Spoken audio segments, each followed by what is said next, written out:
My name is Spade Robinson, and this is Storyteller Therapy. I cannot actually believe that it has taken me this long to get back to recording this podcast. It's absolutely insane. I've been gone for way too long. Gosh, it's been years. Years of my life, years of your life. And I am unbelievably excited to be back and talking to you about everything associated with the mental, emotional part of attempting to tell stories and build a profitable career around storytelling. So I'm so happy to be back. I'm looking forward to jumping right in and talking about something that happened to me recently. So I recently finished a pilot that I was writing for a deadline. I wrote it in, altogether 2 weeks. I had this idea for more than a year, and I pitched it a while ago, and there was a lot of interest in it, and then I just got busy with a lot of other things. And so with this deadline coming up, I decided to sit down, focus, and write the story. And I was also in a place emotionally where I knew that it was time to write the story. I knew it was going to be the next thing that I wrote. My pilot Little Shop of Daughters had just been in a lab, and I knew that I wanted to write something new as an extension of that experience, as an extension of what I would be pitching, and reflective of what I have to say now as a writer, as a person in the world. So I, with great pleasure, want to talk to you about how to conjure up the emotional bravery to write your most compelling work. Because that's exactly what this is. Because that's exactly what this was for me. And it took me through the ringer. However, especially coming on the back of just teaching an 8-week screenwriting workshop for original pilots, I taught a process of writing a pilot within a short period of time, developing a compelling pilot within a short period of time. And then went directly, literally, right after my class closed, went directly into rushing to finish this pilot or rushing to write it in general. And I took that same practice that I taught in that class and was able to finish it quickly. But beyond the sort of time period it took to do it, the fact that I was able to do it in 2 weeks and not even writing every day is evidence that the process works. You don't have to sort of squash your writing process within that time period, but I do want you to go through these steps to ensure that you sort of comb through the kitchen of that development process so you do get out all of the tangle story-wise. That's the most important thing foundationally. And I just sent out an email to my email list about the steps of going through that. So I'm happy to put that in the show notes so you guys have access to that. But what I want to talk to you today is more about how to actually, when you sit down and you're looking at your computer and you're about to write the thing that you're afraid to write the thing that has been in your heart, to write the thing that is deeply personal, to write the thing that is terrifying. How do you conjure up the emotional bravery to do it and not just do it where you sort of like skip over it or ram through it and not reflect the depth of your experiences or reflect the depth of what the audience needs to experience by way of watching it, so that they can enjoy feeling seen, heard, understood, entertained, and identified with. So I'm going to take you through my process and some steps that I believe are going to get you there. Many moons ago, when I first started recording this podcast, I always talked about finding a safe place to write. It's extremely important. So that is the first thing on the list, is find a safe place to write. When I say safe place, especially for this thing that you're thinking about writing, it is not necessarily always going to be the place in your house, the little nook where you always write. It is a safe place emotionally where you don't have the audience that could cause you to shut down. So if you're in a coffee shop and you could cry, sometimes it's not even about the outward manifestation of something emotional, but it's more you being hyper aware that you're surrounded by people. You are hyper aware that you are responsible for a kid running around and you can't sort of emotionally check into this other place or emotionally go back to this other place.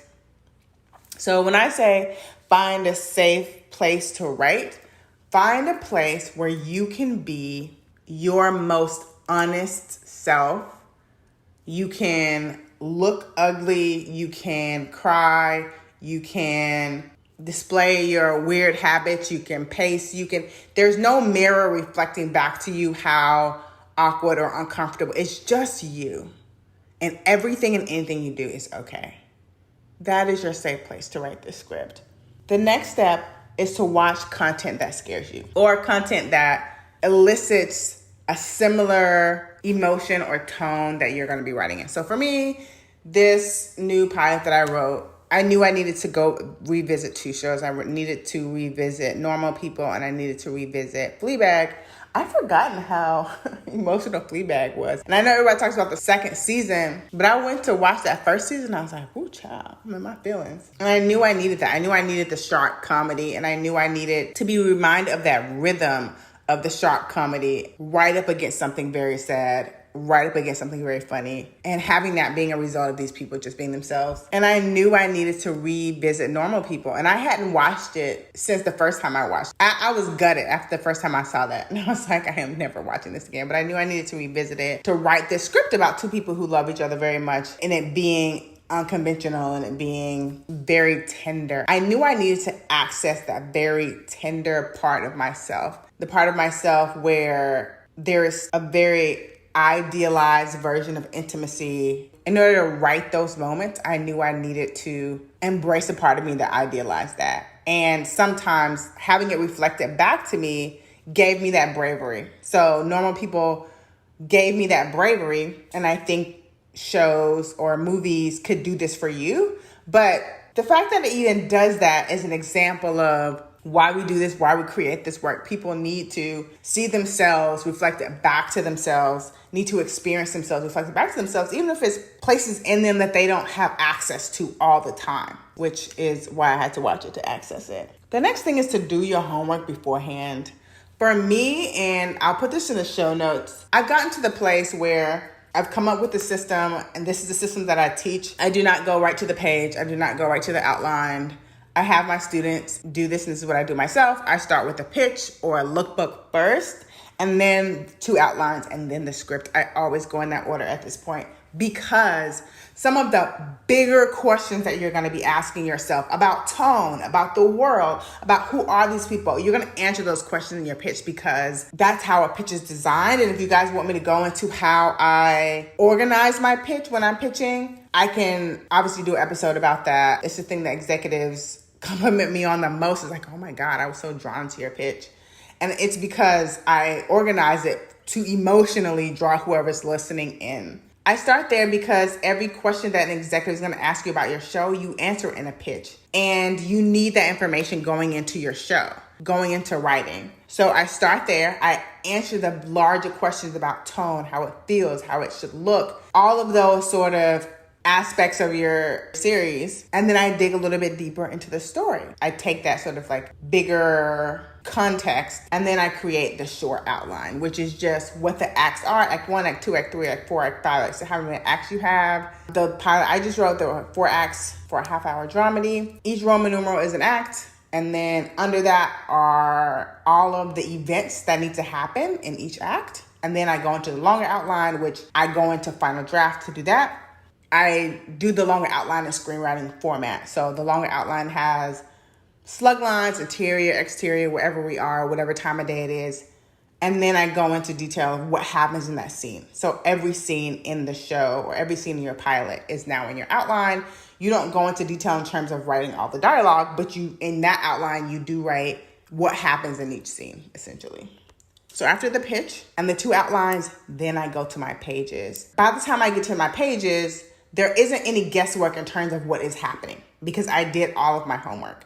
So emotionally, what that does is that takes a lot of pressure off of me, figuring it out and then trying to figure out what happens next. I already know what happens next. I know exactly what happens. I very clinically did that work. So when the emotional part comes, writing the dialogue and going there and creating the subtext and being in that place, I already have the container for which my show is happening. And I already have every scene. And all I have to do is decide what exactly people are saying. All I have to do is write the description of what it feels like to be in that room. A lot has been taken off my plate because I did my homework. So that's the third thing. The fourth thing is find something to soothe yourself. It wasn't hard to write in the sense that I did my homework. I knew exactly what the scenes were going to be. I knew that they made emotional sense and logical story sense because I wrote an outline. I have had episodes about how to write an outline. I can definitely go over that again. If you're interested in that, let me know. But in order to write well, you have to put yourself in the mind of these characters, obviously. I mean, I think that goes without saying. So you can speak from the different perspectives of your character. So you can be in the context that you've created for this world and this conflict that's happening, and your characters can react to that and actively go after what they want. And sometimes it's really hard depending on the context that you give your characters. And for me, I gave my characters a context that was very personal to me and very personal to real experiences that I have had. And so your body has this sort of fight or flight mode when things feel threatening emotionally. When your mind is telling you, I don't want to go here, I don't want to go here, I don't want to go here. I've been there and that was really painful. So you have to override that process because it can paralyze you. I swear, if there is one thing that students and clients say is, I sit down and nothing happens. No, things happen. You have ideas, you're too afraid to write them badly, so you don't. Or it's just too scary. It's just too scary. It's just very scary, depending on what you write. Because the thing you pitched to me was very compelling, and it was on your heart, and it was on your mind. It's a story you've been carrying around with you forever, and you really want to tell it. You get to the point where it's time to write it, and your mind is like, oh, no, we're not. We're not going there. We're not going there. So there are things that you can do physically to soothe yourself. For me, I like to have a warm beverage, whether it's coffee or tea. It could be hot water. It doesn't really matter what's in the mug, but that warming sensation of holding something warm is very calming. And so if it's summer, I may even turn up the AC where it's chilly around me, and I have a warm cup of coffee or a warm cup of tea. It's very warm. Sometimes I just hold it. Sometimes I just sit there and hold it and calm down. Another thing I do is give myself very small touches, on my arm or on the back of my neck. Find a way to literally soothe yourself the way you would soothe a baby or a person that you're calming them down, your friend. They just had a horrible day and you're rubbing their back and it is very soothing. I swear this works. I don't know if it's weird or not, but I swear it works. Even on the inside of my wrist, if I'm sitting there writing and I'm having to write a scene where something happened that was very painful, and I seize up and stop. Let's take a break. Maybe touch the inside of my wrists or my elbow and calm down. And then the last thing is an extension of that, which is make your space a safe place. So you've already found a safe place, but sometimes you may have to create or develop a space that reminds you that you're okay. I literally have a Post-it note on my lamp that says there's no need to escape, you're safe. And that just reminds me, I don't have to get up, I don't have to go to the refrigerator, I don't have to go to the bathroom, I don't have to put on an episode of Frasier. I don't have to escape this moment. Whatever happened before or whatever I am writing about, that my brain is okay, we don't want to go on this trip. I'm literally however many years or days or months or whatever out of that particular moment that I'm reflecting in my script. Even if it's something that didn't happen to you personally, but you're writing about something that's just tough. It's just hard. A friend of mine texted me yesterday to watch a documentary. She's like, it's really tough. I don't know.